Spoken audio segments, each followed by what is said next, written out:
Okay, good evening. Hello. Hope you're doing well. My name is Alan Friesen, otherwise known as the Acapellist, and with me is Brother Scott Sweetman, and we are here to bring more hope, more health, more happiness into your life. Hey, Brother Scott, how you doing tonight?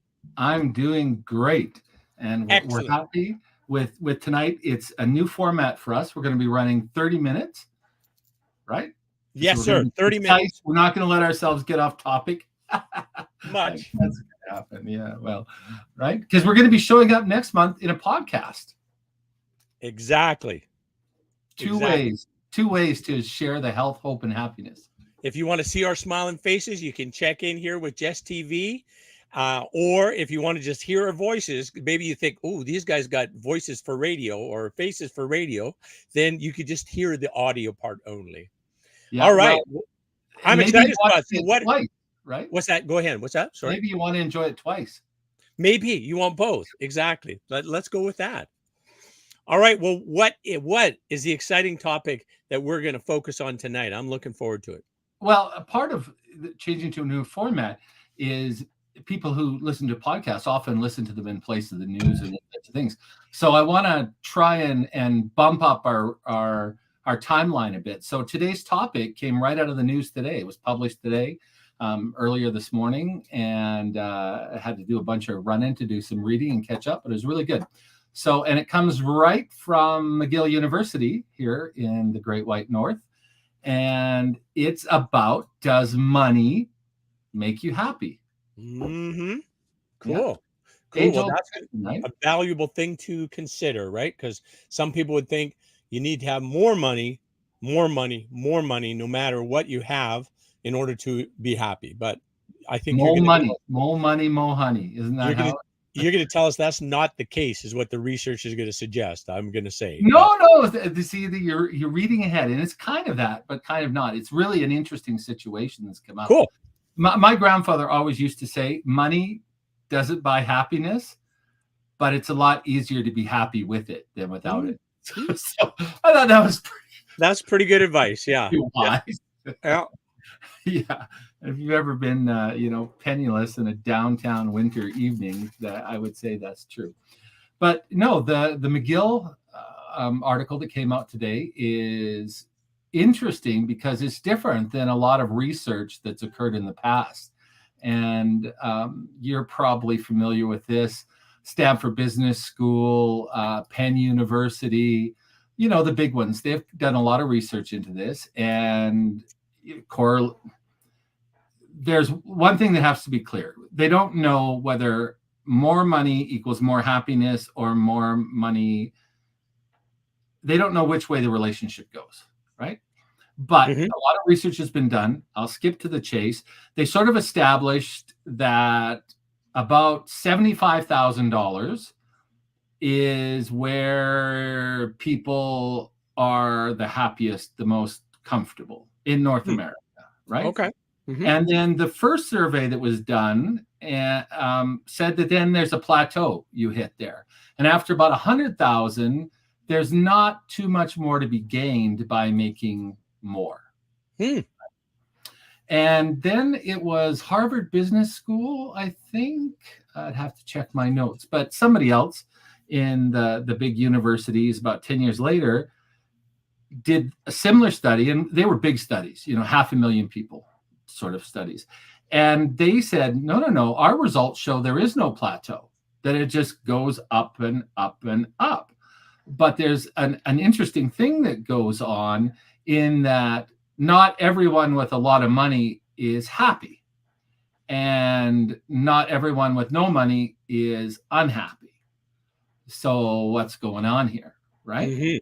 Yeah. Okay. And the interesting thing today about McGill universities, and it's a really cool study. It's on the McGill website if you want to look it up. They partnered with, and I'm going to pronounce it wrong, Universitat Autonòmica de Barcelona. I tried to make that sound Spanish by adding a little. You pulled it. You hit it. Nicely done. If I close my eyes, I imagine a Spanish-speaking person. Yeah, Nicely I done. apologize to anyone who's even taken like grade school Spanish. I murdered that. But really interesting departments that worked on it there. And I was really surprised, economics department, okay. But there's a department in McGill called Equity, Ethics, and Policy. There's the Bellier School of Environment was involved in the study. So some really interesting perspectives were going on. And you made a prediction about what their study was going to say, right? Right. Yes, But I did. They looked at it a little differently. They looked at people geographically on the outside of big economic centers. So physically, they were in locations that weren't economic hubs. A large number of those, and again, this is a big study. This isn't a small study. I think they did 123 countries, like a big study. A number of these communities identified as Indigenous, but not all of them. And the results were really, really surprising. And it was that the majority of these communities had no cash at all. So they didn't get paid by cash. They didn't pay cash for things. There was bartering going on, lots of different things. And the scoring, they used the same universal scoring tech that the previous studies had used. And countries like Fiji, Zimbabwe, China, all over the world, there's a great map you can look at. So people were asked out of a scale of 0 to 10, the average life satisfaction. And 4 of the 19 sites scored over 8 out of 10. And that score is comparable with the rich Scandinavian countries, which are considered the happiest countries in the world. Mm-hmm. So that's pretty interesting, right? And then where did we go here? I lost my place for a second. And some as low as 5 out of 10, but the majority of them were in that very high satisfaction. And the researchers were like, okay, so how does that work? We've done all these other studies that clearly stated that money and happiness were related. And then we just did this big study, including a whole bunch of different people, and they're saying, like, we're happy. We don't own anything. But there's some commonalities. These communities, the majority of them were nature-centered, right? They were surrounded by nature. They were part of nature. They weren't part of that concrete high-rise, $1.8 million an apartment kind of high-rise thing. And that was very interesting. Again, most of them were cashless societies and had a lot of different ways. And what came out of that was, what are the sources of these people's happiness? Can you guess, Al? I'm sure you know. I'm sure you don't have to guess. But relationships. Their relationships with other people in their community. Yes. Bing, bing, bing, bing. The acapellist wins in one. Oh. Yeah. There's a lot there, and I really suggest people check out the article and the related articles. It's also interesting that 10 years ago, the World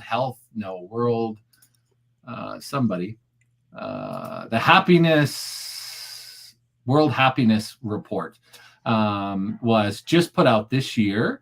And the last time it was done, the World Happiness Report for 2023, and it was done 10 years previous to that. So that's worth having a look at too. This article says some stuff that makes some of that less interesting and some of it more interesting. So yeah, prior work said that social relationships as well as spirituality and connections to nature play an important role in this happiness. And the researchers themselves, although they haven't concluded the final assessment and write-up of all of their work, is that it's very clear that we're a social species and that the nature of our interactions with other people are one of the biggest factors in whether we're happy or not. And then the question comes out of, how does that relate to these other major studies that had a connection between happiness and money? Any thoughts on that, Al? Well, I think here's my theory. Okay. Yeah. In the absence of money, people who still have strong relationships can maintain a high level of happiness because of those strong relationships. But if you are in, let's call it the concrete jungle, you're in the big city type thing where you don't know people, then your lack of resources, of not having enough resources, makes it where you can be very unhappy because there's so many opportunities that you can't engage in, or that you are also having all the financial stress of just paying your bills, kind of a thing, right? But so the people who have nothing but they have relationships are in a far better place to have a happy life because of their relationships. The people who don't have relationships, then a minimum like the 75,000 or 100,000, that kind of thing, is something kind of that is a less than ideal buffer to their lack of relationships. That's kind of my theory about how it works that way. And you're in line with a group of the academics that have been looking at this. And one of the things that came up was that possibly when you don't have financial means, exactly as you were saying, where it's a struggle, you have to find reasons that for that to be worthwhile, right? Like, life is such a struggle. You can't have all of the fancy things. So how do you assign meaning to your life? And that word meaning comes up through these studies, and it becomes very important. And I think we're going to see some really interesting research in that, because what they found is that for whatever the reason, whether, as you said, it's because, economic necessity, and on the other end, where there were people making huge incomes, over 100,000, those people, among the ones that were unhappy at that income level, often cited the fact that they really didn't have much meaning in their life, right? And psychologists have really looked at that end of it, and what they've suggested is that it's never too late to find meaning, that you can redevelop meaning. And people with a lot of money, one of the easiest ways for them to do that is to give and help other people. And that can happen at any time during your life, right? So on the other end of the spectrum, to be when you're quite poor or living in a non-traditional, there's that word tradition that keeps tripping me up. The people in the McGill study is that maybe finding meaning early in life is very important to, growth and survival and becoming a functioning person. Where if you're making, you come from a background of wealth and you're making, a lot of income. And what I found interesting is Canada's income levels are, for a lot of people, aren't too far off of that 75,000, right? Like nowadays, that's not a giant amount for a chunk of the population. For another and growing group, it's impossible, right? That's not a reality. So we're seeing that separation. But the McGill study is saying, well, hold on here. If we can associate happiness and wellness with developing meaning in your life and social connection and community, then we can improve mental health in people everywhere. Another interesting point they had was that this is actually good for the environment. Can you scope that angle? This one caught me off guard. Good for the environment. That's interesting. I know. No, tell me more. I'm not sure I get the connection. Yeah, and it took me a minute to read through it and sort of glean it all. And again, this is coming out of McGill and a partnership with Barcelona University, is that wealth is tied to production and resources and manufacturing and a lot of things that are bad for the environment. Carbon output, a lot of luxury, big boats, cars, are bad for the environment.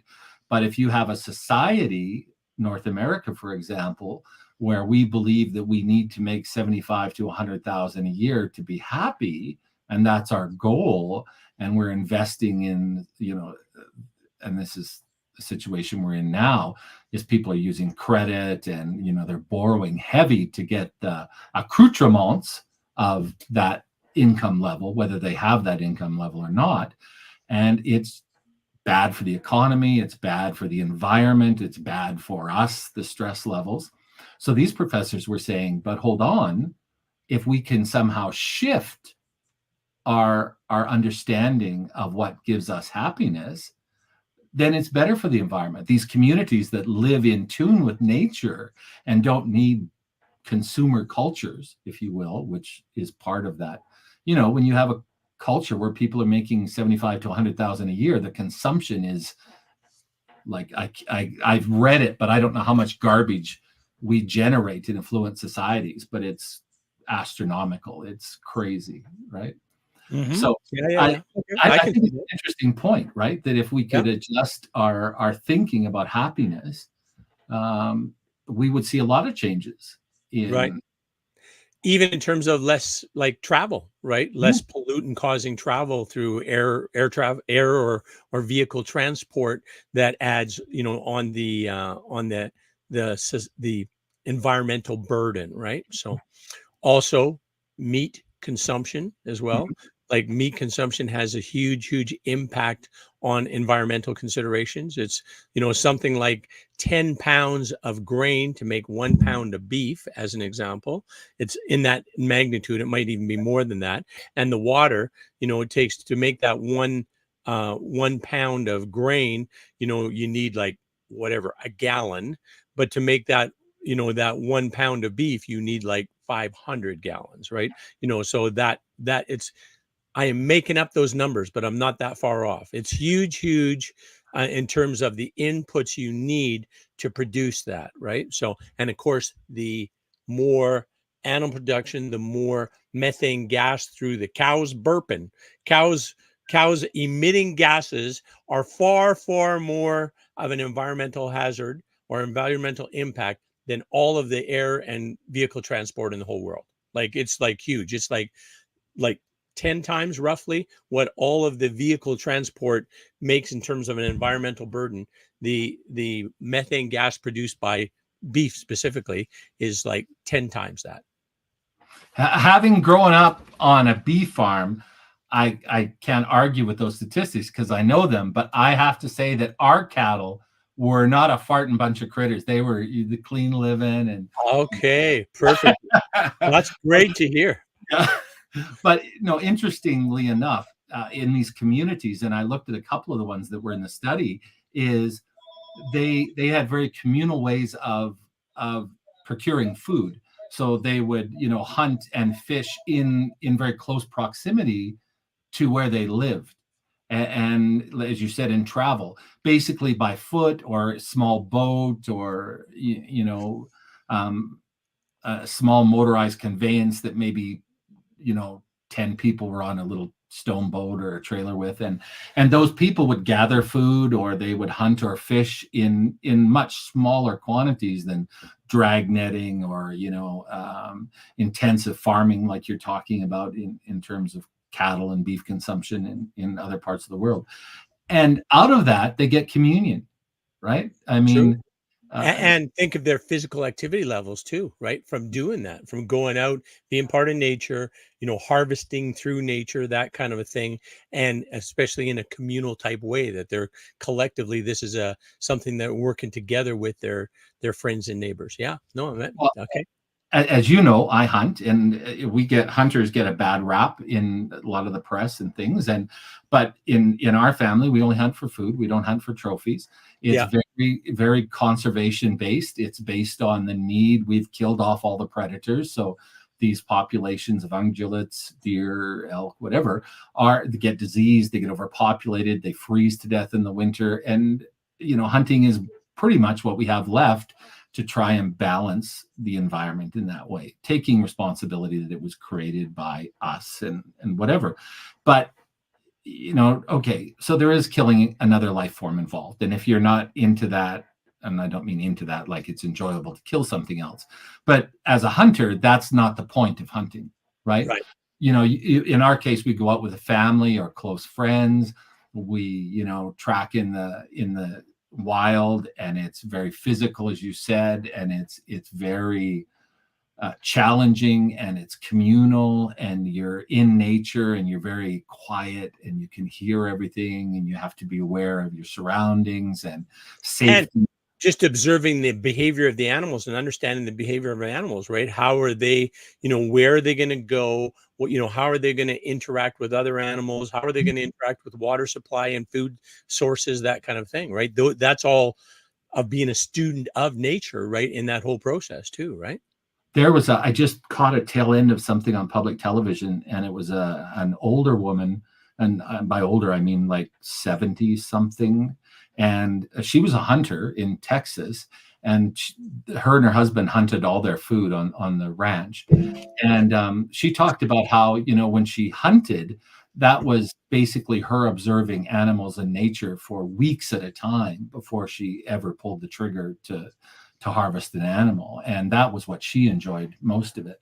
But my point is if you've ever been out hunting for food, that there is a connection you make with the people you go with, and the nature and the environment, and you notice the damage, and you notice things that are unhealthy because you're right in there with it. When you harvest the animal, you skin it, and you see the health of the organs, and and if there's something wrong, and there are diseases now from overpopulation and lack of predators that we've caused, you become hyper aware of the health of nature around you.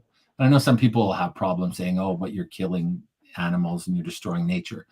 But trust me, if you've never been there, that it does make you more conscious and you're filled with a desire to protect nature, right? Because your food, your sustenance is coming from nature, not from the department store or the supermarket. Yeah. And you have a connection with that, and you have a connection even with the animal that you have harvested, right?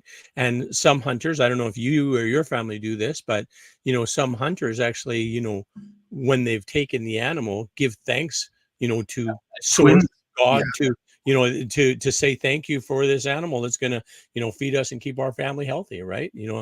That kind of a thing. The twins have always done that when they hunted, and they started it on their own.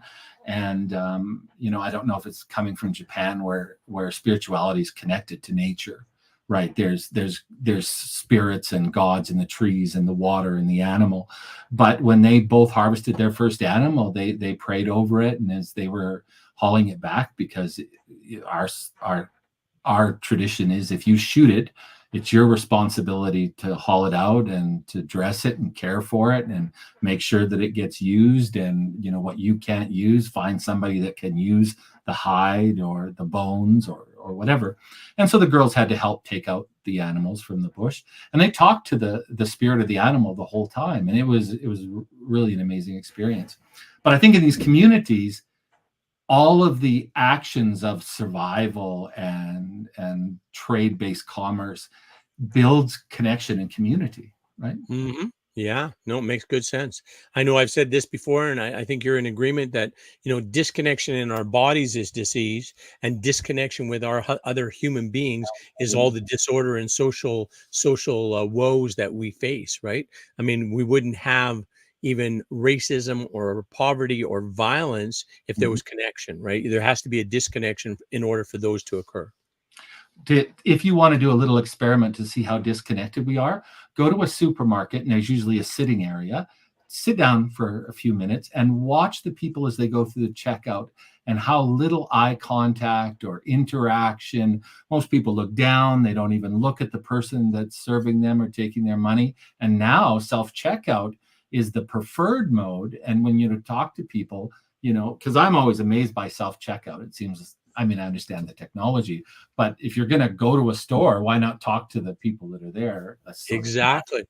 Yes. But a lot of people go self-checkout just to avoid interacting with other people. Like, I don't want to talk to them. Why? They don't know me, and I've done that before. And I was really surprised at how few people, the staff have that sort of rote memory, good afternoon, thanks for shopping at wherever, and that's it. They're looking down at the till. The people are looking down at their food and their wallet or their phone, and that's how the whole transaction goes. No connection at all.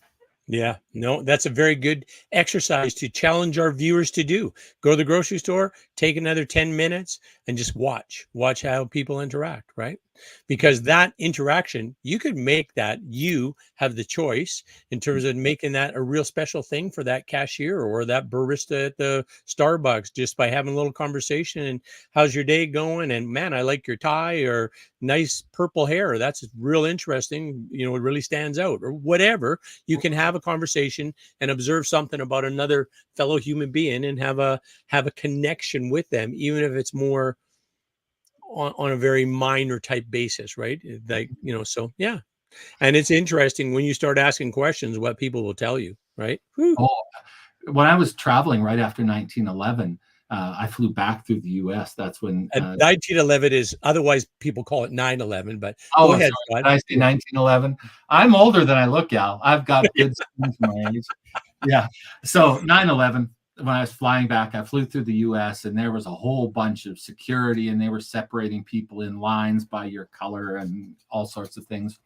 And my particular security woman that I got up there, and I had the twins, and they were, I don't know, like 2 or 3 years old. And so, of course, you know, traveling from Japan to US and people, and they were scanning our milk like formula packages to make sure they weren't explosives. And crazy time to travel. But Dad was dying of cancer and I wanted to go home. Anyway, so I got up to this lady and she looked haggard, like just exhausted. So many of them did. They'd been working around the clock. And I said, boy, you look like you've had a really hard day. And she looked at me and she was angry at first.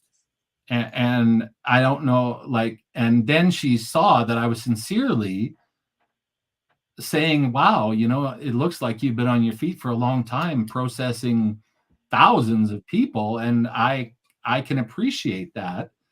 And, you know, just that first moment of anger. And then when our eyes met, she just relaxed. And, you know, she says, yeah, thanks. I appreciate that. She caught me a little off guard, but you gave her the opportunity to be seen, right? Yeah, that's awesome. Yeah. And it just stuck in my mind because there was so much aggression in that first look. Like I was like, and then just her whole body and everything just relaxed when she saw my sincerity. And either that or she thought I was a fool traveling with 2 babies in each hip. But instances like that, I think that we miss out a lot when we don't look around us. And the point of these articles is that happiness, more so than money and material things, comes from what meaning you ascribe to the connections and the world around you. Mm-hmm. Yeah. Beautifully said. Beautifully said. Excellent. Well, my friend, that's our 30 minutes. We're like 1 minute away. Okay. Well, you know what? Can I just share one thing quick while I'm thinking of it? Absolutely. There was this organization that sent me this thing about watching a video. And I said, yeah, I'll watch that video. And then when they sent it, here, and maybe I can share this quick. Present. Share screen. Yeah, here we go. And this is the organization. It's called the Action for Happiness. So they have this movie, and that they're I haven't even taken it yet or watched it yet, but they're going to do it and send it to me. And then in here, they said that they have this course, and so I said, oh, that's interesting. So they have a course, and when I looked up, I said, oh, I'll take that course. There wasn't anybody teaching the course in Canada. So I said, yeah, none. So I said, hey, I'll take the course. So anyways, I'm signed up and I've got the course now in my inbox. So I'm going to be taking this course, and then perhaps if there's something of value in that course, which I assume there will be, then I am going to share that course. I'll find a way to share it and teach that course. That's right. Fantastic. Yeah, I'm pretty excited about it. So, and I'll be the first in Canada to take the course. So unless one of our viewers watches this and said, no way, I'm going to get in on this. If you got it, go for it. Get it ahead of me. So, well, that's a good challenge to put out to our viewers, listeners, exactly, is that, sign up have a look at it and challenge Alan. You can get a hold of him right on Facebook or through his media and say, hey, let's do this thing, see how it goes, because Exactly. it's just another way to connect. But I have to say, it's really admirable, Alan. It's one of the things I really like about you, and it always makes me happy, is how you embrace serendipity like the long lost lover that, you know, is the topic of romance novels the world over, because you just, serendipity throws stuff at you and you're like, yeah, I'll try that. Bring it on. Exactly. Serendipity is always looking out for me. I appreciate that. So, yes. All right, Scott, take us home there, brother. Thanks, everyone, from my very good friend, Alan Friesen, the acapellist, and myself, Scott Sweetman. It doesn't take money to be happy. Just join us here next week, Thursday at 7 p.m., and be well. Thanks. Get him at